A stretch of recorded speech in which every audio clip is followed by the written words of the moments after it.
औज़ुबिल्लाहिमिनश्शैतानिर्रजीम बिस्मिल्लाहिर्रहमानिर्रहीम अस्सलामु अलैकुम नाज़रीन, मैं हूं आपका मेज़बान जुनैद अशरफ और आप देख रहे हैं प्रोग्राम KNI। नाज़रीन, अगर शहर लाहौर के हवाले से बात कर लें तो शहर लाहौर में जो है वो पेशतर मसाइल हुकूमत की जानिब से एड्रेस किए जा रहे हैं, लेकिन ताहाल साल 2026 में भी आम आदमी जब कोई अशिया ज़रूरिया की ख़रीदारी करने के लिए पहुँचता है तो उसे मसनूई महंगाई का सामना करना पड़ता है। अगर कोई दुकानदार अपने रोज़गार के लिए सुबह के टाइम शटर उठाता है और शाम को बंद करता है तो उस दौरान जो है किस तरह की कैफियत रहती है, और साथ ही साथ जो हुकूमत पंजाब की जानिब से और पाकिस्तान भर में जो है औकातकार की पाबंदी के हवाले से जो है इक़दाम किए जा रहे हैं, और इसमें किस कदर एक दुकानदार पर असरअंदाज होता है और दूसरी जानिब जो पैरा की जानिब से कार्रवाइयाँ की जा रही हैं कि जो औकातकार की खिलाफ वर्जी करते हैं उनके खिलाफ सख्त कानूनी कार्रवाई की जाती है। वज़ीर आला पंजाब मरीम नवाज शरीफ ने क्लियर कट डायरेक्शंस दिए हैं कि तजावज़ात का खात्मा करना है, लेकिन तजावज़ात का खात्मा करने का ये कतन मतलब नहीं है कि किसी भी गरीब का, किसी भी आम आदमी का जो रोज़गार अपना कमा रहा है किसी तरीके से उसका रोज़गार ही टोटल डिस्ट्रॉय कर दिया जाए, ख़त्म कर दिया जाए। एक वीडियो सोशल मीडिया पर भी ज़ेरे गर्दिश है जिसमें कमेटी जो है बाकायदा तौर पर DG पैरा से सवाल करती हैं कि क्या कमेटी की जानिब से सवाल किया जाता है कि शोल्डर शॉपिंग के हवाले से क्या इक़दाम किए जा रहे हैं और क्या जो इस कानून के तहत जो है शोल्डर शॉपिंग की इजाज़त है या नहीं, क्या मामला था, ये हम जानने की कोशिश करेंगे और आपको दिखाएंगे कि आम आदमी किस तरह से ज़िंदगी गुजर बसर कर रहा है और किस तरह के हालात वाक़या। अस्सलाम वालेकुम। वालेकुम सलाम भाई। सर है कि हम ये राजगढ़ के मुकीम हैं, तकरीबन 6 माह हो गए हैं, गैस हमारी आ नहीं रही, बिल हमें आ रहा है 1200 रुपये, 1180 रुपये का, बगैर बंद, कोई मीटर नहीं चल रहा। हम तो बहुत परेशान हैं। इधर वो पैसे भरते सरकार को, इधर हमें गैस वो सिलेंडर बनाने पड़ते हैं। इसका कोई नितारा किया जाए ताकि हम लोग ये इस परेशानी से दूर हों। हम वहाँ महकमे में जाते हैं, वो तकरीबन महीने बाद 15 दिन के बाद वो भेज देते हैं, वो हवा मारते हैं, उसमें से पानी निकल आता है पाइप में से।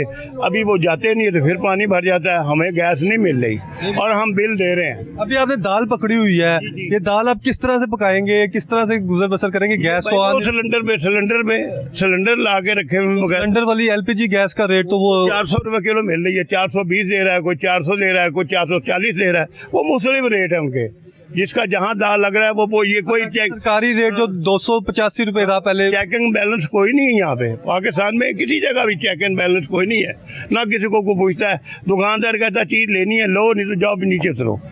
ये हो गया है। अब वो पहले अल्लाह सामने, अब सब्जियों का देख लो, बुरा हाल बांके दे आ रहे हैं। सिर्फ क्या है जी, फ्लड आया हुआ है जी, इसकी वजह से ये सारी चीज़ें महंगी हो रही है। लेकिन टमाटर 400 रुपये, दाल क्या रेट? ये मुझे दिए 1.5 पाव, मैंने दाल ली है, ये 120 रुपये की दी है, 80 रुपये पाव। 80 रुपये पाव? जी जी जी। मतलब अगर किसी गरीब ने अपना चूल्हा जलाना है तो 320 रुपये किलो दाल वो खरीदेगा? हाँ, बिल्कुल बिल्कुल बिल्कुल। वो मतलब जैसे माश की दाल है वो 600 रुपये किलो है, जो अपना ये मूंग की दाल है ये 400 से अबब है। इसी तरह जो बाकी दालें हैं ना वो अब भी जा रही हैं। चने की दाल 240, 260 इसी तरह मिल रही है। भाई ये साहब अब क्या करें, सब्जी पकाएं तो उसके लिए तो भाई गैस का ज़्यादा इस्तेमाल होता है, इस वजह से दालें ले जा रहे हैं और वही पका रहे हैं और वही खा रहे हैं। उसके लिए भी गैस नहीं है, बाहर से हाँ, वो बाजार से लाते ना, LPG गैस ला के, सिलेंडर ला के जला रहे हैं। भाई हमें तो बड़ी परेशानी है। गवर्नमेंट से ये हमारी रिक्वेस्ट है कि ये हमारा मसला हल किया जाए। हालांकि ये चीज़ें हमने गुरु मांगट भी गए हैं, भाटी भी गए हैं, तकरीबन ऑफिस भी गए, हेड ऑफिस जी इनका वो है ना, हम गए हैं, लेकिन सिर्फ वही ये हुआ कि वो 15-20 दिन के बाद एक टीम भेज छोड़ते हैं, वो लाते हैं, प्रेशर मार के पानी निकाल छोड़ते हैं, मीटरों का पानी निकल के लो जी आ गई, बस ज़्यादा से ज़्यादा 2 मिनट या 3 मिनट जलती है, उसके बाद फिर पानी का कोई। नाज़रीन, इस वक्त हमारे साथ खरीदार मौजूद है, उनसे हम बात करेंगे। सर अस्सलाम वालेकुम। वालेकुम सलाम भाईजान, क्या हाल है? ठीक है, अल्लाह का शुक्र। सर मुझे ये बताइएगा, क्या खरीदारी की, आज का क्या बजट रहा और मंथली कैसा बजट रहता है, क्या हालात हुआ क्या? यार इधर से अगर कोई चीज़ ली जाए तो पता भी नहीं चलता कि अगर 1000 रुपया अगर आपने तड़वाया है ना तो 1000 रुपये ऐसे जाते जैसे सवाब का काम है। और मेरी अभी मिसेस हॉस्पिटल में रही हैं, वाइट सेल का मसला बना हुआ था। क्या हुआ, क्या था? वाइट सेल का मसला था उनका ना, ठीक है। तो मेरी 80,000 रुपये सैलरी है और तकरीबन 2 लाख रुपये ऊपर यानी कि अभी तक खर्चा आ चुका। अभी तक आज मेरी मिसेस को छुट्टी हो जाएगी हॉस्पिटल से, तो काफ़ी यानी कि 8 वाइट सेल रह गए थे और उसमें से तकरीबन 23 वाइट सेल यानी कि इम्प्रूव हुए हैं थोड़े से। अभी उनका मैदे का इन्फेक्शन, अभी महंगाई का इतना बुरा हाल है कि आप यकीन करें कि 80,000 रुपये में भी अगर मेरा गुजारा नहीं हो रहा तो लोगों का कैसे हो सकते हैं। मुझे ये बताइएगा कि आपने बताया कि मिसिज हॉस्पिटलाइज हैं, तो गवर्नमेंट की जानिब से क्या फैसिलिटीज़ दी जा रही हैं? हेल्थ कार्ड पे फैसिलिटीज़ दी जा रही हैं कि क्या हालात हुआ गया? कोई हेल्थ कार्ड पे नहीं है। मैंने सबसे पहले उधर जाके क्वेश्चन मैंने किया था कि मैंने अपनी मिसेस का इलाज करवाना है तो क्या आप मेरा हेल्थ कार्ड पे इलाज करेंगे। शेख ज़ायद पे हॉस्पिटल में मेरी मिसेस एडमिट हैं तो कहते हैं कि हेल्थ कार्ड पे यहाँ पे कोई इलाज नहीं होगा। नहीं होता। नहीं। पर्सनली आप खुद ही सारा कुछ बियर कर रहे हैं? जी, कुछ मेरी साली है आउट ऑफ कंट्री हैं, जाहिर सी बात है उनके भी बच्चे हैं, मगर उन्होंने फिर भी थोड़ी सी बहुत सपोर्ट तो की है, मगर कब तक कोई इंसान किसी की सपोर्ट करता रहता है। अब वज़ीर आला पंजाब मरियम नवाज शरीफ कहती हैं कि सब्ज़ी किसी ने ख़रीदनी है तो रेट लिस्ट के मुताबिक मिलेगी। डीसी लाहौर सैयद जो हमारे मौजूद हैं उन मोहम्मद अली जाज साहब, उनकी ड्यूटी लगाई है कि उन्होंने लाहौर भर को देखना है। किस तरह की प्राइस कंट्रोल के वाले से आप देख रहे हैं? महंगाई भी मौजूद है, प्राइस कंट्रोल क्यों नहीं होती? सर, एक तो ये जो माफिया बैठा हुआ है ना, जब तक ये दुरुस्त नहीं ना होगा तो हमारी जो सिमत है यानी कि वो सही नहीं हो सकेगी। हमारा जो माफिया वो ठीक हो जाए तो मुल्क वैसे आहिस्ता आहिस्ता ठीक हो जाएगा, तरक्की करेगा इंशाल्लाह। बाकी महंगाई तो वाकई आसमानों की बुलंदियों पे जा रही है, कोई भी चीज़ 200 या 300 से कम है ही नहीं है। ज़्यादा सब्ज़ी, फल और अगर दाल चीनी के वाले से बात करें, अशिया ज़रूरिया के वाले से बात कर लें, ज़्यादा महंगाई कहाँ पे फील होती है? पेट्रोलियम मसनूआत की वजह से कहाँ पे ज़्यादा इम्पैक्ट पड़ रहा है कि हर चीज़ पे? जब पेट्रोल बढ़ेगा तो आहिस्ता आहिस्ता सारी चीज़ें ऊपर जाएंगी, तो यही वजह कि महंगाई की तनाज़ा। अगर पेट्रोल नीचे आएगा तो हर चीज़ आहिस्ता आहिस्ता नीचे आ जाएगी। अगर कोई चीज़ लेने भी जा रहे हो, सब्ज़ी वगैरह लेने जा रहे हो तो कहते हैं यार हम बाइक पे जाते हैं या गाड़ी पे जाते हैं तो फ्यूल वगैरह, फ्यूल की भी प्राइस यानी कि अप हो जाती है, तो फिर हर चीज़ उसको मैनेज करना पड़ता है। बिल्कुल सही, ये चीज़ें। नाज़रीन, इस वक्त हमारे साथ शहरी मौजूद हैं, उनसे हम बात करेंगे। सर अस्सलाम वालेकुम। वालेकुम अस्सलाम। सर, क्या नाम है आपका और क्या काम करते हैं? मेरा नाम मोहम्मद तारिक है, मैं 40 साल से सब्ज़ी मंडी में काम करता हूँ। मुझे ये बताइएगा कि हमने सब्सिडियों के हवाले से बहुत सी दुकानों पर प्रोग्राम किए हैं, इलाकों में प्रोग्राम किए हैं। सब्ज़ी मंडी के हालात किस तरह के होते हैं? चूँकि अक्सर ये कहा जाता है बहुत से लोगों की जानिब से जो सब्ज़ी फ़रोश हैं, चाहे वो मंडी में सब्ज़ी फ़रोश करते हैं, कि वहाँ पे 3 तरह के जो है वो सिस्टम चल रहे हैं। रात की ख़रीदारी अलग है, सुबह की अलग है, और दोपहर को शाम को जो है वो रिटेलर होते हैं। क्या सूरत हाल होती है? भाई, ये सूरत हाल इस तरह की है, वैसे पूरी दुनिया में जो रूल चलता है ना कि गवर्नमेंट ज़िम्मेदारों से चीज़ ख़रीदती है और आवाम तक प्रोवाइड करती है और रेट फिक्स होता है। ये नहीं होता कि आज मुर्गी 300 रुपये किलो, कल 400 रुपये किलो, कैसे होगी, इस तरह नहीं था। कि हमारे यहाँ सिस्टम ये है, पहले आड़ती पाया जाता है, आड़ती ज़िम्मेदार को पैसे देते हैं सब्ज़ी उगाने के। अब ज़िम्मेदार ने पहले तो 400 रुपये लीटर डीज़ल है वो मंडी में लेके आनी सब्ज़ी, वो डीज़ल भी इसी के ऊपर पड़ना है। उसके बाद ज़िम्मेदार ने, आड़ती ने जो जगह पे रखता है उसने जगह और बेल बत्ती हर चीज़ का खर्चा बीच में डालना है। आते आते आगे 2 बंदों के लिए और आ जाता है। मतलब जैसे मैं काम कर रहा हूँ, मुझे भी 1000-1500 रुपये चाहिए कोई चीज़ बेचने के लिए, मेरे से आगे भी। तो अगर चीज़ 4000 की है ना तो उसके ऊपर 4000 रुपये तक खर्चा पड़ रहा है। अच्छा। आप ये नहीं कह ज़िम्मेदार किसी भी एरिया में चले जाएँ, किसी भी जगह पे आपको रोशन चेहरे नज़र ही नहीं आएंगे। रोशन चेहरे नज़र आएंगे आपको DHA में, जिनकी कमाई अलग है, जिनकी गाड़ियाँ अलग है। हमारे यहाँ तो यहाँ लोगों ने मोटरसाइकिल भी छीनी ना, हमारे यहाँ मोटरसाइकिल भी कोई नहीं ले सकता। अब वो किसान या फिर वो ज़रूरी काम करने वाला जिसने आपके लिए सब्जियां जो है उगानी है, सारा साल मेहनत करनी है, उससे कितना मुनाफा होता है? आड़तीये अंदर आके किस तरह का इंटरवेन करते हैं? और दूसरी तरफ गवर्नमेंट की जानिब से अब जो पॉलिसीज़ बनाई जा रही हैं कि जब फैसलाबाद से कोई दालें निकलेंगी तो फासले के मुताबिक जो है रेट का तयन किया जाएगा, ये सारी पॉलिसीज़ किस तरह की देख रहे हैं? भाई, ये सारी पॉलिसी जो इलाके के रेट हैं ये तो गलत है। गवर्नमेंट को होता है कि अपने एरिया में रेट देना, जैसे लाहौर की कोई चीज़ आ रही है, कोई फैसलाबाद की चीज़, लेकिन ये नहीं। अगर आपको ईरान का पता हो, ईरान जो किसानों के लिए ना उन्हें अलग फार्म बनाए हुए हैं, वो अपनी चीज़ की जब काश्त देते हैं और फार्मों में रखते हैं, मतलब जैसे स्टोर जिसको कह लें, कूलिंग स्टोर गवर्नमेंट ने बना के दिए हैं, फिर वक्तन वो चीज़ बेचते हैं। इससे ना लेने वाले को नुकसान होता है ना देने वाले को नुकसान होता है।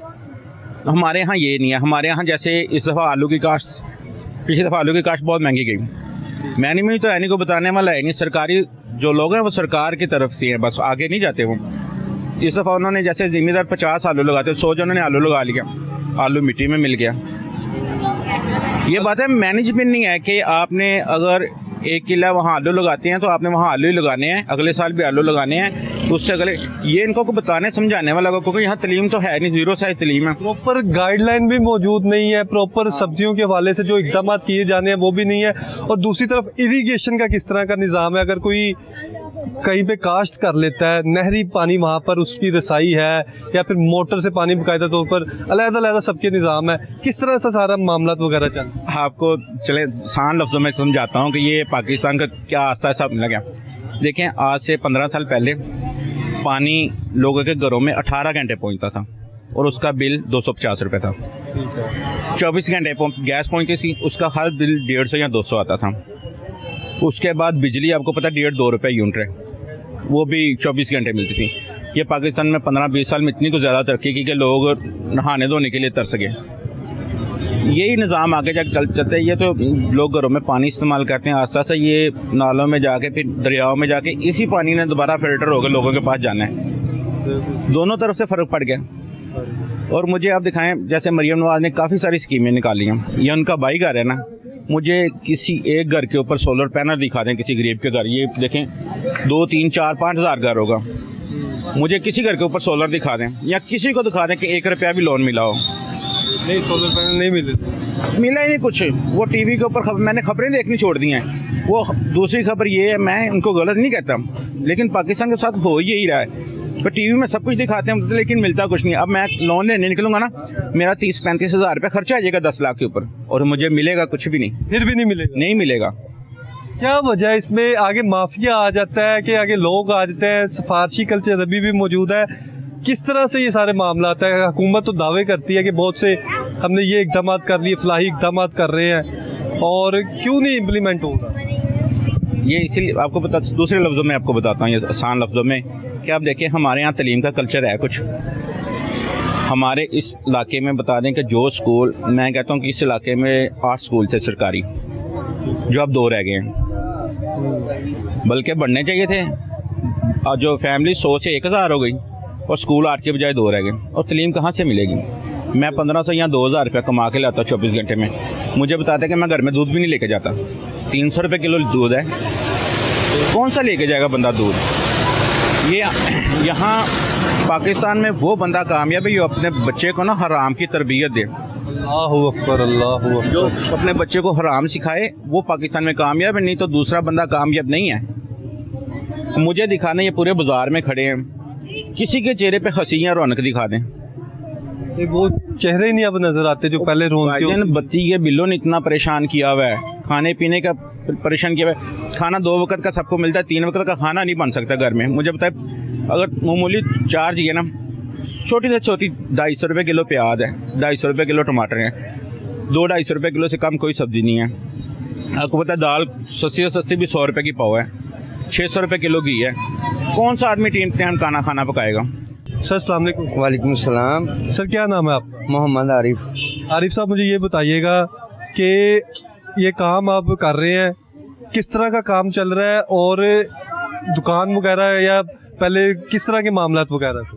ये देखें कि मैं रेहड़ी पर लगाए हुए हैं, नान टिक्कियाँ बेचता हूँ, इस पर 3 बच्चे पलती हैं। आए दिन मुझे फैमिली है, पूरी फैमिली पलती है। मेरा मकान भी किराए पर है, मैं रेंट बहुत मुश्किल से देता हूँ। लेकिन मरियम नवाज से ये कहना चाहिए कि मुझे ये सहूलत दी जाए कि मुझे आए दिन कारपोरेशन तंग करती है। मैं कारपोरेशन वाले आते हैं, क्या करते हैं, क्या कहते हैं? सारा कुछ उठा कर ले जाते हैं, कोई शय भी नहीं छोड़ते, सारी चीज़ें वगैरह उठा, सब चीज़ें ले जाते हैं। तो पैरा फोर्स भी आती है? पैरा फोर्स भी आती है, वो भी तंग करती है। क्या कहते हैं? वो कहते हैं यहाँ क्यों लगाया हुआ है, उठाओ, नहीं तो हम उठा के ले जाएंगे, पर्चा करा देंगे, ऐसे कर देंगे, वो तंग आंग करते हैं, फिर हम चल जाएंगे। हम बच्चे कहाँ लेके जाएँ? मकान भी किराए पर, रेंट पर है, वो भी नहीं दिया जाता, तो दुकान में ले ही नहीं सकता, वो किराया दिया नहीं जाता मेरे। DC लाहौर मोहम्मद अली एजाज और जो हमारे काशिफ जलील साहब हैं, ADC इन्फोर्समेंट है, उन्हें क्या कहना चाहेंगे जो CM पंजाब की रेहड़ियाँ हैं इस वाले से? उन्हें ये कहना चाहिए कि जो हमारा बंदा नहीं खरीद सकता, दुकान नहीं ले सका रेंट पर, उन्हें सहूलत दी जाए, कोई रेहड़ी अपनी दी जाए जो गवर्नमेंट मरियम नवाज ने दी हुई है वो दी जाए, फिर गुजारा हो सकता है। अगर DC लाहौर मोहम्मद अली एजाज की जानिब से या फिर ADC जो इन्फोर्समेंट है उनकी जानिब से शादमान में या चुबुर्जी में आपको CM कार्ड दी जाती है, तो वो फिर आप ले लेंगे? ले लूँगा वो। नाज़रीन ये सारी सूरत हाल आप देख रहे हैं कि लास्ट में क्या कहना चाहेंगे सारे मुझे ये अपील है कि बस इतना का ऑपरेशन से हमारे बजाय वो कोई हमारी बात सुनते ही नहीं है, सारा सामान उठा के बीच में चले जाते हैं। ये नहीं देखते कि उन लोगों के बच्चे उल जाएंगे। वो 16,000 की रेडी आती है दोबारा, वो ना ली जाती है ना हमारे से दोबारा काम किया जाता है, तो वो देखते भी नहीं, उठा कर लेने की करते हैं बस। अस्सलाम वालेकुम। वालेकुम सलाम। सर मुझे ये बताइएगा कि आपका जो है वो काम की सूरत हाल कैसी है और क्या हालातों वाक़यात हैं, किस तरह से सारे काम की सूरत तो बिल्कुल ठंडी, बिल्कुल जब से पेट्रोल का रेट बढ़ा हुआ है तो हर जगह हड़तालें भी हुई हैं। इधर से हड़ताल ख़त्म कर दे, उधर से वो ये पेट्रोल बढ़ा देते हैं। घर का बिल 2 यूनिट फालतू चलने से मेरा 6,000 रुपये बिल फालतू आ गए। 9,000 पीछे 4200 था, इस दफ़ा 9,000 रुपये बिल मुझे जमा है सिर्फ 2 यूनिट फालतू चलने से। ये तो हुकूमत ने हाल कर दिया हुआ है गरीब का। 2 यूनिट अब किसी के ऊपर चले गए हैं तो उससे 6,000 का 6,000 रुपया मुझे पड़ गया। 6,000 रुपया 202 यूनिट पे मुझे 6,000 रुपये फालतू देना पड़ा। पिछली दफ़ा 4100 रुपये बिल था, इस दफ़ा 9,000 रुपये बिल था। हालांकि कोई ऐसी कोई चीज़ ऐसी नहीं है। तो किस तरह की सूरत हाल है? रोटी की कीमतों के हवाले से बात कर ले या फिर फल सब्जियों के हवाले से बात कर ले, रेट लिस्ट पर क्यों अमल दरामद नहीं होता? बस ये हुकूमत की कमज़ोरी है और क्या है। मन मर्जी रेट लगाए हुए उन्होंने हर एक ने, पूछने वाला कोई नहीं है। जहाँ होगा वहाँ चले जाएंगे, पूछ लेंगे, बस ऐसे ही चल रहा कारोबार। आपके सामने हालात देख लें, सड़कें सुनसना, कोई गाहक खड़ा है, कोई भी नहीं है। कौन सा टाइम इस तरह का था, कौन सा टाइम पीरियड ऐसा था जब काम की सूरत हाल बहुत अच्छी थी? तब कौन कौन सी फैसिलिटीज ज्यादा मिल रही थी? मुझे कहोगे तो मैं कहूँगा सरदारी दौड़ की हुई थी। अच्छा। ठीक है, हाँ जी। जो लून लीग होगा वो कोई लून लीग, जब पीटीआई का वो। आप किसके हैं? आप किस? मैं पीपल पार्टी का, मरते दम तक पीपल पार्टी के हम। अच्छा, हाँ जी। तो तब टाइम पीरियड में कौन सा काम अच्छा था जो अच्छी फैसिलिटीज थी? वो सिर्फ बिजली की वजह से काम खराब हुआ था। वैसे जरदारी साहब का तो नाम बहुत अच्छा था, हर एक के साथ कॉन्फ्रेंस कर देते थे मिलजुल के। लेकिन ये जो है ना, उस टाइम मेरे हिसाब से महंगाई कम थी।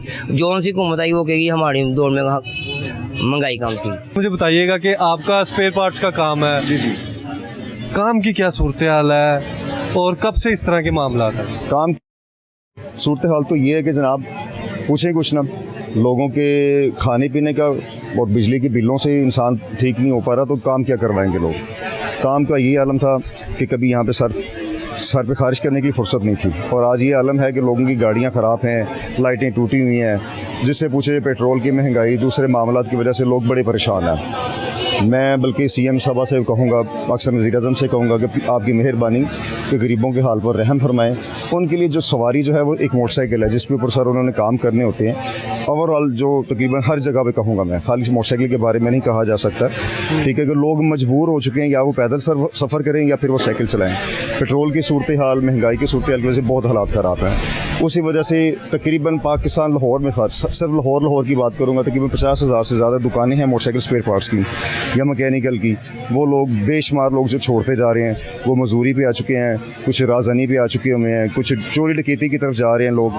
ये ऐसे बेशुमार वाक़या जो हैं, अगर उनको पकड़ के देखा जाए तो आप देखेंगे कि वो कोई ना कोई किसी न किसी काम से मुसलिक थे, लेकिन वो छोड़ के जो नहीं सी हालात, मजदूर तबका कहा जा सकता, जिन्होंने कमाना और खाना है, वो इन हालातों में आ चुके हैं कि बस उनका अल्लाह अल्लाह ही हो चुका होगा। इसलिए बराए मेहरबानी सीएम साहबा से कई चाह रहा हूँ, वज़ीर आज़म से कहना चाह रहे हैं, मियां शहबाज शरीफ साहब से, कि प्लीज़ आवाम के ऊपर जो मजदूर तबका है उनके ऊपर ख़ास जो है ना नज़र करम करें और उनकी महंगाई के मामले में अपने आप को थोड़ा सा कंट्रोल करें। जो आपकी टीमें हैं ख़ास तौर पर उनको भी नज़र रखें, क्योंकि पैरा फोर्स वाले हैं, ठीक है, पहले आते थे लो जी दुकानें बंद करें या जो कुछ भी था उनको दुकानें बंद करते थे या उनको जो चीज़ें उठा के ले जाते थे। अब ये आलम कि वो खुद रिश्वत लेने पे मजबूर हैं और दुकानें अंदर खाते जो है ना वो लोग चला रहे हैं। अच्छा, ये जो उनके साथ मिली भगत होगी, बिल्कुल ऐसी है। ये बेशतर हमारे पास इस तरह की शिकायत आई हैं कि मामला जहाँ पर तय होते हैं वहाँ पर रात गए तक दुकानें खुली हैं, जहाँ पर मामला तय नहीं वहाँ पर स्टिकर लगा देना है और उन्हें कहना जुर्माना जमा करवाओ जी, लग गया। हाँ जी, अगर उनको पैसे नहीं दिए जा रहे तो वो जुर्माना, वो दुकानें सील करेंगे। अगर जिसको पैसे दिए जा रहे हैं वो कह रहे हैं जी ठीक है, उनको जो ना आड़ दी जा रही है कि आप शटर थोड़ा सा नीचे कर लें, ठीक है, अंधेरे में साइड पे होकर अपना काम कर सकते हैं। अगर जो पैसे दे रहे हैं वो काम कर रहे हैं, जो नहीं दे रहे, ठीक है, उनको दुकानें सील कर देते हैं कि उनकी चीज़ें उठा के ले जाते हैं। तो पैरा को तो बनाने का मकसद यही था कि अवाम को रिलीफ मिले।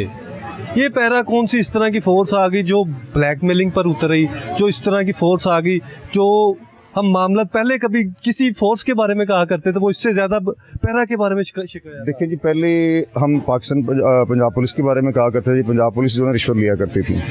मैं ये समझता हूँ जो शख्स मेरिट पर नहीं आया, जो पैसे देकर जो इसमें यानी कि भर्ती हुए हैं, तो मैं समझूंगा कि जो मेरिट पे नहीं भर्ती हुए, जो पैसे दे के भर्ती हुए हैं, तो वो ज़ाहिर बात तो यही करेंगे ना कि हमने अपने पैसे कैसे पूरे करने, तनख्वाहों से नहीं गुजारी हो रहे। उनसे पूछ भी लिया जाए जी, वो अफसर हमें ये कहते हैं जी, क्या कहा जा सकता है। फिर ज़ाहिर बात है मजबूरन या तो फिर हुकूमत जो है ना वो मेरिट पे भर्ती करे, मेरिट पे हर काम करे, ताकि रिश्वत के मामले में जो ना वो बंद हो सके। मैं तो ये समझता हूँ, बाकी अल्लाह बेहतर जानता है कि क्या मामला है। बहुत शुक्रिया सर आपकी कीमती वक्त का। नाज़रीन, हमारे साथ ये दुकानदार मौजूद थे, आगे चलेंगे, आगे भी आपको सूरत हाल दिखाएंगे। वेलकम बैक नाज़रीन, इस वक्त हमारे साथ शहरी मौजूद हैं, उनसे हम बात करेंगे। सर अस्सलाम वालेकुम। वालेकुम अस्सलाम। सर क्या नाम है आपका? आगाज़ समद। आगा समद साहब, मुझे ये बताइएगा कि साल 2026 है, वज़ीर आला पंजाब मरीम नवाज शरीफ का भी काफ़ी टाइम पीरियड आपने देखा है। वज़ीर आला पंजाब मरीम नवाज शरीफ का जो विज़न है वो ये है कि ताजिर बरादरी को रिलीफ मिले, और रिलीफ के लिए किस कदर कामयाब वो हुई है, क्या कमी पेशी है, क्या हालात वाक़या है? आपके सामने ही है। आप भी माशाल्लाह लाहौर में रहते हैं, हम भी लाहौर में रहते हैं। आप मार्केट चले जाएं, शालमी आज मेरा विज़िट हुआ है, हाल लोड हुआ है, हर बंदे ने कहा है डेली 2.5 से 3 घंटे लाइट जाती है। बड़ी बड़ी मार्केटों का ये हाल है, तो छोटे ताजर वाले क्या करेंगे? इन्होंने अपना विज़न जो सा था ना वो ज़ीरो पे ले आए हैं, बिल्कुल बुरी तरह, बल्कि इन्होंने कारोबार को बर्बाद कर दिया। एक नई टीम निकाल दी है पीरा, वो क्या करती है कि जी 9 बजे आके, 10 बजे का हालांकि टाइम है, वो 9 बजे ही आके बंद करवा देती है 1 घंटा पहले ही। और कुछ ऐसे भी बंदे हैं जो पैसे ले गए और चले जाते हैं और कहते हैं जी खोल लें।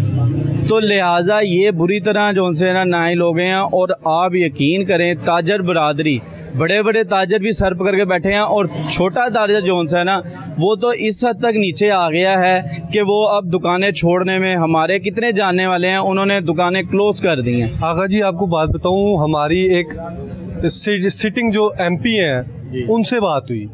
सिटिंग MP का कहना है कि जो बाकायदा तौर पर पीरा की जानिब से इक़दाम किए जा रहे हैं, जो हरकतें की जा रही हैं, एक्टिविटीज़ की जा रही हैं, उससे हुकूमत को काफ़ी हद तक नुकसान हो रहा है।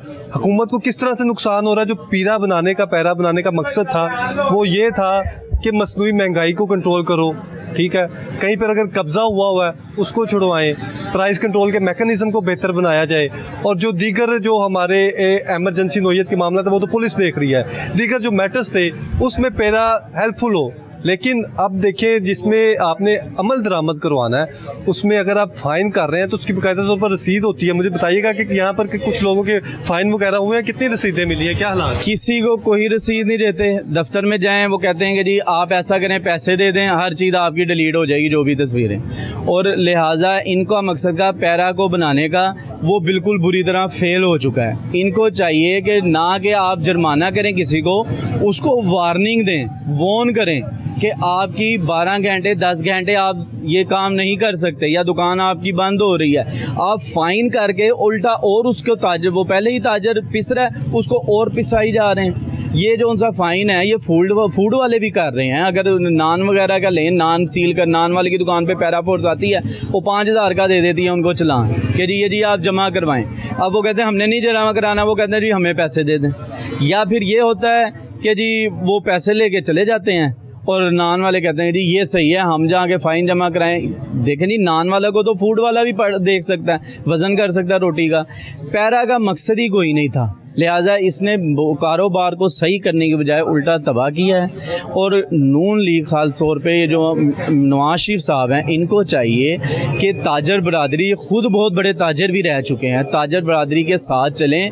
कोई भी इकनॉमिक अगर सही होती है ना, वो ताजर ही सही करवाता है। तो लिहाजा इनको चाहिए थोड़ा सा उनको रिलीफ दें। और आप देखें, हर जब भी 9 बजे का टाइम किया है या इन्होंने 8 बजे का किया है, आफ्टर 2 मंथ या 1 मंथ इन्होंने ख़त्म कर दिया है। अब अगस्त भी ख़त्म होने वाला है, इनका टाइमिंग सही हो ही नहीं रहा है। भाई हम टैक्स पे करते हैं, रिटर्न जमा करवाते हैं, हर चीज़ कर रहे हैं, तो फिर ये जो उनसा है, ये तो सऊदी हुकूमत वाला निज़ाम ला रहे हैं कि जी जो हम कह देंगे वो होगा। आप अपनी मर्ज़ी से ना दुकान खोल सकते हैं, हमारी मर्ज़ी से दुकान बंद करें। तो इस तरह तो मज़ीद जो है ना पाकिस्तानी इकनॉमी और ज़ीरो पे आ जाएगी। नाज़रीन, इस वक्त हमारे साथ राजगढ़ सांडा बोर्ड की अंजुमन के सदर बाकायदा तौर पर मौजूद हैं, उनसे हम बात करेंगे शेख इसरार साहब से। सर, क्या कहना चाहेंगे जो दुकानदार के मुतालबात हैं, दुकानदार जो कह रहा है कि औकातकार ने काफ़ी ज़्यादा उसे मुतासिर कर दिया है और पैरा फोर्स के वाले से भी दुकानदार के शदीद तहफ़्फ़ुज़ात हैं। एज अ सदर आप क्या कहना चाहेंगे? बिस्मिल्लाहिर्रहमानिर्रहीम, आपका शुक्रिया। मैं बाहैसियत सदर अंजुमन ताजरान राजगढ़ सांदा बोर्ड अपने वज़ीर आला से गुजारिश करूँगा, क्योंकि मेरा ताल्लुक़ पाकिस्तान मुस्लिम लीग नून से है, मगर उसके बावजूद अंजुमन ताजरान इस वक्त बहुत सारी मुश्किलात का शिकार है और सबसे बड़ी मुश्किलात 9 बजे दुकानें बंद करने की है। इसका टाइम कम से कम 11 बजे होना चाहिए। इसके अलावा पैमरा बहुत तंग करती है, पैरा की जानिब से बहुत ताजरों को खदशात हैं। इसमें जो है ना ताजरों का कोई ऐसा भला करें कि वो अपने रिज़्क़ हलाल कमा सकें और अपने बच्चों की रोज़ी रिज़्क़ जो है ना लेकर घर जा सकें। ये बहुत ज़्यादा परेशान है। अंजुमन ताजरान अपील करती है वज़ीर आला पंजाब से कि इस पे शफ़क़त फरमाए, मेहरबानी फरमाए। फिर लास्ट में ये बताइएगा कि आप सदर भी हैं, सारी चीज़ों को बखूबी जानते भी हैं। अब दुकानदार के साथ साथ एक बाकायदा तौर पर हम देखते हैं कस्टमर जो होता है उसका गहरा रिश्ता होता है। कस्टमर जब ख़रीदारी करने आता है रेट्स में जो उतार चढ़ाव है उससे शदीद परेशान है। इस वाले से बताइएगा किस तरह से मैकेनिज़्म होना चाहिए जो बेहतर हो सके? वो इसी तरह से होगा कि टाइमिंग बेहतर हो। अव्वल तो ओपन होनी चाहिए टाइमिंग, क्योंकि बड़े बड़े शहर हैं लाहौर, इनका निज़ाम ज़िंदगी जो है ना ये बदल चुका है। ये रात को जागने के आदी हो चुके हैं, दिन में सोने के आदी हो चुके हैं। इसके लिए बहुत तगदो की ज़रूरत है। इसमें आवाम को नहीं, हुकूमत को कुर्बानी देनी पड़ेगी इस निज़ाम को बदलने के लिए। जब ये निज़ाम बदलेगा तो इंशाल्लाह ये मामलात भी बेहतर होंगे और ताजर भी अपने जो है ना रिज़्क़ हलाल कमाएंगे। सर लास्ट में कुछ कहना चाहेंगे इसके अलावा ताजिर बरादरी की क्या क्या अपील है, क्या मामला? जी, मैं ये अपील है कि ताजर बरादरी गुजारिश करती है कि जैसे पहले कोऑर्डिनेशन होती थी थानों में और टाउन हॉल में और टाउनों में ताजरों को नुमाइंदगी दी जाती थी कि वो उनकी बात सुनाई हो, इस पे डायरेक्शन दें वज़ीर आला पंजाब के इनके साथ कोऑर्डिनेशन की जाए। हाँ जी बिल्कुल, कोऑर्डिनेशन जो है वो नहायत नागुज़ीर है एक ताजिर के लिए, और साथ ही साथ ताजिर बरादरी ये चाहती है कि उन्हें रिलीफ फराहम किया जाए। अगर वो रिज़्क़ हलाल कमाना चाह रही है और कमा रही है तो उसमें औकातकार की पाबंदी में जो है उसमें इस्तिस्ना दिया जाए और इस तरह का मैकेनिज़्म बनाया जाए कि कोई भी फोर्स आकर उसका गिरेबान ना पकड़ सके, उसकी इज्जत का ख्याल किया जा सके। और जो विजन है वज़ीर आज़म पाकिस्तान शहबाज शरीफ का कि ताजिर बरादरी को रिलीफ मिलना चाहिए, इसके लिए अमली जामा पहनाना नागुज़ीर है। नाज़रीन आगे चलेंगे, आगे भी आपको सूरत है। सर अस्सलाम वालेकुम। जी वालेकुम अस्सलाम। मुझे ये बताइएगा आपका काम जो है वो डेयरी आइटम्स के हवाले से है, कब से आप ये काम कर रहे हैं और करंट टाइम पीरियड में जो दूध दही वाहिद इस तरह के आइटम है जिसका काम 24 घंटे होता है और साल में 12 महीने होता है, लेकिन रेट लिस्ट के वाले से बात कर ली जाए तो रेट लिस्ट जो है रेट लिस्ट के मुताबिक आपको पूरे लाहौर में नहीं नज़र आता, उसकी क्या वजह है? सर देखें, आपकी बात बिल्कुल दुरुस्त है। हम तकरीबन 10 साल से यहाँ पे काम कर रहे हैं। गवर्नमेंट हमें रेट लिस्ट देती है कि 170 के हिसाब से दूध सेल करें, जबकि हम पीछे से परचेज़ करते हैं हमें 184 रुपये यहाँ पे पहुँच मिलती है। पीछे किस जगह से मतलब आपका दूध? हमारा दूध आता है पाकपतन से, ठीक है, तो वहाँ से हम इस रेट पे लेते हैं। अब हमें आप बताएं कि 184 रुपये लेके हम 170 रुपये कैसे सेल कर सकते हैं? दुकान के अखराजात भी हैं, हर चीज़ का टैक्स है, तो कैसे सेल होगा? इस वाले से डेयरी एसोसिएशन की डीसी लाहौर से या अगर बात कर ली जाए प्राइस कंट्रोल के वाले से सलमा भट्ट साहिबा से किसी से बात नहीं होती कि अगर ये मसाइल है तो रेट लिस्ट तो वो होनी चाहिए ना जिसमें अगर आप पीछे से सप्लाई भी ले रहे हैं उससे सस्ती मिले और आप बेचें? सर यही बात है ना कि उनको चाहिए कि पहले पीछे से कंट्रोल करें फिर दुकानदारों के हिसाब से बात करें। वो कहते हैं कि दुकानदार कंट्रोल करे, पीछे जो मर्जी रेट चलता रहे, उनको कोई पूछता नहीं है।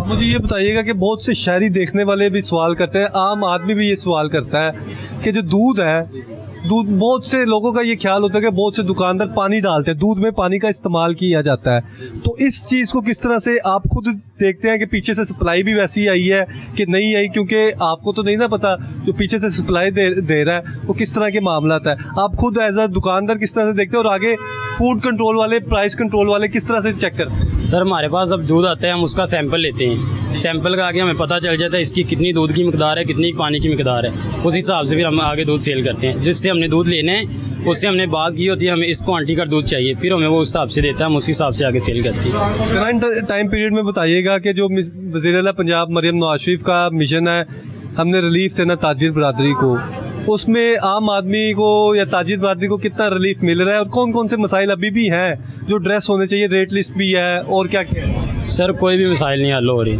जैसे पहले था वैसे ही सारा कुछ है। आप खुद देख लें, जैसे कि फॉर एग्जांपल आप टैक्सों की बात कर लें, हर चीज़ पे टैक्स है, हर चीज़ पे टैक्स है, लेकिन कोई रिलीफ नहीं है। वालेकुम अस्सलाम वरहमतुल्लाहि वबरकातुहू। सर मुझे ये बताइएगा क्या नाम है आपका, कितने अरसे से यहाँ पर आप जनरल स्टोर से काम कर रहे हैं? मेरा नाम है फ़ारूक अहमद। 14-15 साल से हम ये काम कर रहे हैं जनरल स्टोर का, मगर परेशानी बहुत है। हर चीज़ महंगाई, बत्ती हर माह यूनिट, हर माह इधर से बिल जमा करवाते हैं, उधर से दुकान का किराया जाता है, दुकान का किराया देते हैं, बच्चों की फ़ीस आ जाती है, बच्चों की फ़ीस देते हैं, और उसके बाद बिजली के बिल जमा करवाने पड़ते हैं। इसी सिलसिले में लगे हुए हैं कि ये कब ख़त्म होगा, क्योंकि हमारे हुक्मरानों को चाहिए कि हमारे साथ दुकानदारों के साथ तामन करें। उनका शुक्रगुजार हैं कि वो हमारे साथ को बिजली के रेट कम करें, ये प्राइवेट स्कूलों की फ़ीसें कम करवाएं। 10-10 हज़ार रुपये फ़ीस ले रहे हैं बच्चे की, उसके ऊपर नज़रसानी कोई नहीं कर रहा। ये नज़रसानी होनी चाहिए कि एक बच्चे के 2 बच्चे पढ़ते हैं, 20,000 वो फ़ीस दे, दुकान का किराया दे, मकान का किराया दे, किस चीज़ का किराया दे।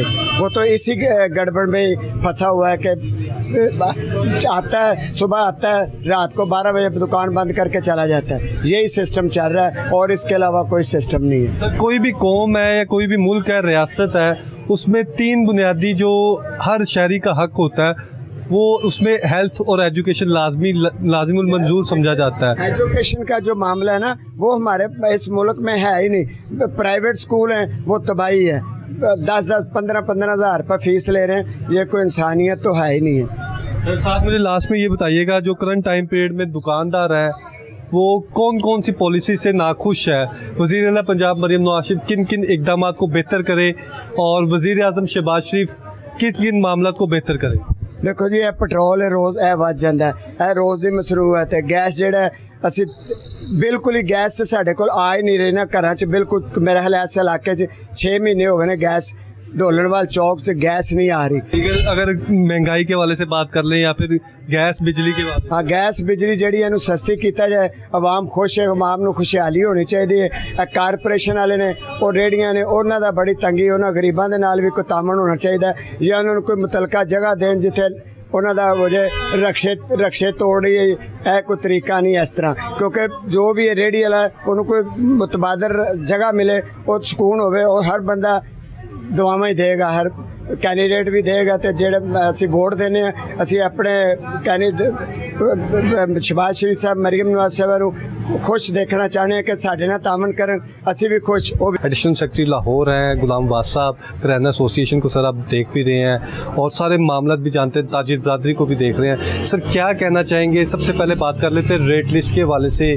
रेट लिस्ट जो है वो हुकूमत की जानिब से जारी तो कर दी जाती है, उस पर अमल दरामद क्यों नहीं होता, और ताजिर बरादरी का क्या इस पे मौक़िफ़ है? जब चीज़ें पीछे से ख़रीदारी करते हैं क्या रेट होता है? जी अस्सलाम वालेकुम जी।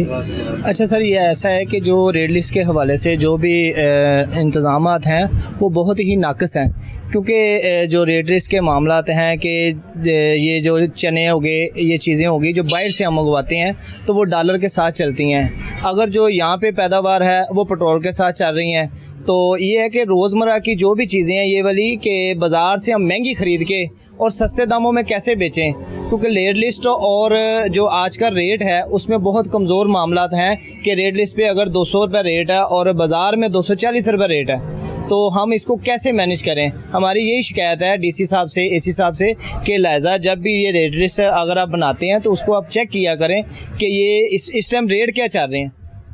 सर अगर सब्जियों के वाले से बात कर लें तो हमारी सब्ज़ी फ़रोशों से भी बात हुई और हमने 12 मंडी में जाकर भी विज़िट किया। ऐसी सूरत सब्ज़ी फ़रोशों के साथ भी है कि वो कहते हैं कि जब हम मंडी में जाते हैं, अगर करेले के वाले से बात कर लें या घिया के वाले से बात, किसी भी सब्ज़ी के वाले से बात कर लें, उसकी ख़रीदारी जब महंगी होगी तो आगे वो महंगी बेचेंगे। तो इसी तरह से हम जब ज़रूरी अजनास के वाले से बात करते हैं, दालों के वाले से बात करते हैं, आटा चीनी के वाले से बात करते हैं, तो उसमें भी हमें इस तरह का मंजर नज़र आता है। सर करंट टाइम पीरियड में बताइएगा कि गवर्नमेंट की जानिब से इंटरवेन किया जा रहा है। पहले जो था आटे के 10 किलो का बैग था वो 910 रुपये था, फिर 1810 रुपये वो 20 किलो का बैग हो गया। तो उसके बाद अब कितने का बैग आपको 10 किलो का फ्राहम किया जा रहा है और गवर्नमेंट की जानिब से कितने बैग्स फ्राहम किए जा रहे हैं? सर हमें इस टाइम जो 10 किलो का आटे का थैला है वो 1100 रुपये उसका रेट है सरकारी और 2200 रुपये रेट है 20 किलो का। लेकिन इस टाइम गवर्नमेंट सिर्फ 10 किलो प्रोवाइड कर रही है जो कि हमें 1090 रुपये का आ रहा है ऑलरेडी। और जितना भी मतलब गवर्नमेंट हमें प्रोवाइड करती है वो अल्हम्दुलिल्लाह हम बाहर सेल पॉइंट पे उसको करते हैं। जो भी कस्टमर आता है वो सरकारी रेट पे उसको सेल करते हैं, या हमें 15 kg आता है और उसका जो भी रेट हमें मिलता है हम उस हिसाब से उसको बेचते हैं। अगर 2000 रेट है तो 2000 बेचेंगे, अगर 2150 है तो उसको 2150 पे बेचेंगे, 2200 में बेचेंगे। मतलब जो गवर्नमेंट रेट या मतलब मिल से रेट हमें मिलता है 15 किलो का वो उसको उस हिसाब से बेचते हैं। और जो सरकार का रेट है वो 1100 रुपये है 10 किलो का। सर मुझे ये बताइएगा कि आप सारी चीज़ों को देखते भी, आटे की क्वालिटी को भी देखते हैं, अच्छा दराज से देखते हैं। जो गवर्नमेंट का 1100 का बैग है और 20 किलो का अगर बैग है 2200 रुपये का, इसी तरह से जो 1500 का मिल से आने वाला बैग है उसमें क्या 15 किलो का जो बैग होता है जो 2000 या 2100 का फ़रोख्त हो रहा है उसमें आटे की क्वालिटी में क्या फ़र्क होता है, क्या मामला होता है? सर देखें जो सरकारी आटा है, कुछ मिलें हैं जो बहुत अच्छा आटा बनाती हैं, कुछ मिलें हैं जो कमज़ोर आटा बनाती हैं। तो ऐसा ही है कि 15 किलो वाला जो बैग है वो उसमें फ़ाइन क्वालिटी होती है और वो बेहतर क्वालिटी होती है। 100 में से जो 20-20% लोग हैं वो उसको पसंद करते हैं। जो गरीब आदमी हमारे जैसे जो गरीब है जिन्होंने रोज़मर्रा ज़िंदगी की चीज़ें लेनी और कमाना है, ज़हरी बात है वो सोचता है कि यार हम कहाँ इसको 15 किलो को 2200 रुपये भरें और कहाँ 2200 में हमें 20 किलो का मिलता है। तो ज़हरी बात है वो फिर देखता है जैसा भी है भाई ले लो, खाना तो है। सर मुझे ये बताइएगा कि पैरा के जो मामला थे, वज़ीर आला पंजाब मरीम नवाज शरीफ का जब मिशन था, विजन था पैरा को बनाने का, वो ये था कि ताजिर बरादरी को रिलीफ देना है, अमल दरामद वहाँ पर करवाना है जहाँ पर कब्ज़ा होगा, कब्ज़ा वागुजार करवाना है, या फिर कहीं पे मामला इस तरह के होंगे उन्हें कंट्रोल करने के लिए। तो पैरा के मामला किस तरह से चल रहे हैं लॉकडाउन टाइमिंग के हवाले से, ये बताइएगा किस तरह के मामला सिनेरियो? जी सर, पैरा फोर्स बनाने का मकसद जो वज़ीर आला का था वो बहुत अच्छा था, लेकिन इसको जो इस्तेमाल करने का तरीका है वो नहायत ही नाकस है। क्योंकि ताजर बरादरी जो है वो गवर्नमेंट के साथ हर तरह का रेजोल्यूशन मतलब है कि कंप्रोमाइज़ हर तरह का करती है। लेकिन हमें क्या किया जाता है कि ताजर बरादरी को अगर एक ऑफिसर आता है तो वो ये नहीं देखता कि यार ये लाखों रुपए का काम करके बैठा हुआ है, बंदा उसको इज़्ज़त देता है। देखें हम टैक्स देते हैं गवर्नमेंट को, लेकिन क्या होता है कि ओ भाई इधर आओ, मतलब है कि ये तरीक़ाकार सरासर नाइंसाफ़ी और गलत है। गरीब आदमी के साथ ऐसा नहीं होना चाहिए। मैंने चंद बार देखा है कि कोई रेडी वाले लोग बेचारे परेशान हैं, कोई रेडी किसी ने लगाई हुई है तो उसको पकड़ लिया, किसी ने मतलब ठेला लगाया हुआ तो उसको पकड़ लिया। मतलब ये देखें कि गरीब आदमी जाए तो जाए कहाँ।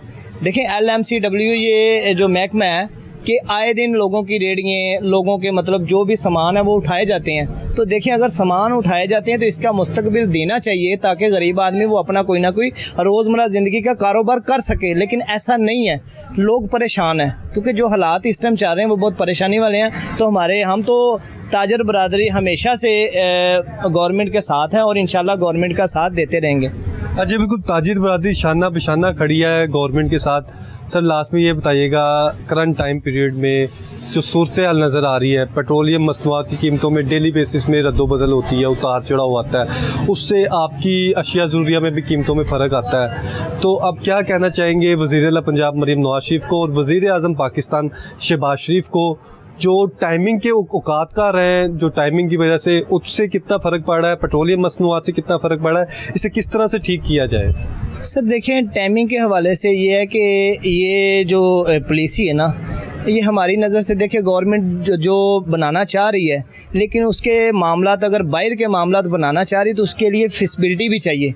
लेकिन ऐसी फिजिबिलिटी पाकिस्तान में नहीं है, क्योंकि गरीब आदमी अगर सुबह से लेके 10 बजे 12 बजे तक काम करता ना तो ये हमें आदतें डली हुई हैं। क्यों? क्योंकि हम 2 बजे कारोबार करते हैं, 2 बजे उठते हैं और हम कहते हैं कि यार रात को ये क्या लो जी 8 बज गए दुकान बंद कर दें। ऐसा नहीं है, हमारा कल्चर ऐसा। कस्टमर भी 12 बजे एक बजे नाश्ता कर रहा होता है सुबह 12 बजे, लेकिन दीगर ममालिक में वहाँ पर 8 बजे 6 बजे फजर की नमाज के बाद उठते हैं। ये कुछ मामला था जिसे बेहतर होना चाहिए। सर देखें टाइमिंग के हवाले से बहुत अच्छा निज़ाम है कि देखें इसमें ये होता है कि फजर टाइम अगर हम उठते हैं तो अल्हम्दुलिल्लाह हम फजर की नमाज़ पढ़ें, और हम अगर रात को इसको बंद करते हैं तो हमें इशा की नमाज़ पढ़ें ताकि हमें कुछ सुकून मिले। सुबह में भी और शाम में भी 5 वक्त की नमाज़ पढ़ी जाए। लेकिन ऐसा नहीं है, क्योंकि हमने आदतें हमें पड़ी हुई हैं कि रात जागना और सुबह सोना। तो फिर ये जो आते हैं ये एकदम से ठीक नहीं होंगी। अगर इसको ठीक करना है तो इसके मुतबादल चाहिए कि हमें कुछ ना कुछ दुकानदारों के साथ गवर्नमेंट को चाहिए कि कंप्रोमाइज़ करे, इनके साथ बैठें, इनसे इनके मुतालबात पूछे जाएँ कि भाई इसको कैसे ठीक किया जाएगा। सर लास्ट में बताइएगा, ये सारी पॉलिसीज़ भी आप देख रहे हैं, पंजाब गवर्नमेंट के इनिशिएटिव्स भी देख रहे हैं, डीसी लाहौर को भी देख रहे हैं, पैरा फोर्स को भी देख रहे हैं, कितने महकमे हैं जो आगे ताजिर बरादरी से पूछगछ करते हैं और कितने महकमों से किस तरह के मामला हैं? सर देखें, करियाने का ऐसा दुकानदार है जो सबसे ज़्यादा ड्यूटी देता है। जो कोई भी आप पूरे पाकिस्तान में देख लें, करियाने का दुकानदार है जो सबसे ज़्यादा ड्यूटी देता है और वो 2 रुपये मुनाफा उसका, और उसके ऊपर 16 महकमे तैनात कर दिए गए हैं। 16 महकमे तैनात कर दिए गए। क्या जुर्म है करियाने वाले का कि उसके ऊपर 16 महकमे तैनात किए गए हैं, जिसमें आप देख लें पीरा फोर्स देख लें, AC साहब, DC साहब, मजिस्ट्रेट, आप मतलब इसको मुख्तलिफ 16 महकमे आप गिन लें, आपको आ जाएंगे। लेकिन मकसद ये है कि हम 12 से 24 घंटे, मतलब अगर 24 घंटे है तो 18 घंटे हम ड्यूटी देते हैं, जिसमें से हमारे पास 2 या 3 पे हम कमाते हैं, जिसमें 18 महकमे या 16 महकमे हम पे मुसल्लत कर दिए गए हैं। हाँ जी बिल्कुल नाज़रीन, ये सारी सूरत हाल आपने देखी। हमारे साथ एडिशनल सेक्रेटरी मौजूद थे करियाना एसोसिएशन के, और इसी तरह से अब शहरियों का भी यही कहना है, दुकानदारों का भी यही कहना है। वज़ीर-ए-आला पंजाब मरीम नवाज शरीफ जो है वो रेट लिस्ट के हवाले से बाकायदा तौर पर अमल दरामद करवाएं बैक एंड पर, जहाँ से ख़रीदारी की जाती है, जहाँ से दुकानदार ख़रीदारी करते हैं, और साथ ही साथ जो पैरा फोर्स की जानिब से बाकायदा तौर पर मुतअद्दिद शिकायत इस तरह की सामने आ रही हैं, जिससे वो ताजिर जो डेली बेसिस 24 घंटे जो है वो टैक्स अदा करता है, लेकिन जब रिलीफ की बारी आती है तो उसे इज्जत नफ्स को उसकी ठेस पहुंचाया जाता है। और साथ ही साथ अगर कोई गरीब आदमी रेडी लगाकर अपना रोज़गार करना चाहता है तो CM कार्ड्स में उसे शामिल नहीं किया जाता। ये सारे मामला थे और गरीब आदमी के मसाइल ताहाल जूँ के तू हैं। अब वज़ीर-ए-आज़म पाकिस्तान शहबाज शरीफ से अपील है कि इन मामला को, इन मसाइल को जल्द से जल्द एड्रेस किया जाए और हल किया जाए। नाज़रीन कोशिश करें दिन के औकात में, रात के औकात में दुरूद शरीफ का विर्द ज़्यादा से ज़्यादा करें। जो शख्स नबी अकरम सल्लल्लाहु अलैहि वसल्लम की ज़ात पर दुरूद शरीफ पढ़ता है, अल्लाह पाक उसके लिए आसानियाँ पैदा करता है। इसी से अपने मेज़बान जुनैद अशरफ को इजाज़त दीजिए। अगर सांसों ने वफा की तो फिर मुलाकात होगी, तब तक के लिए अल्लाह के बाद।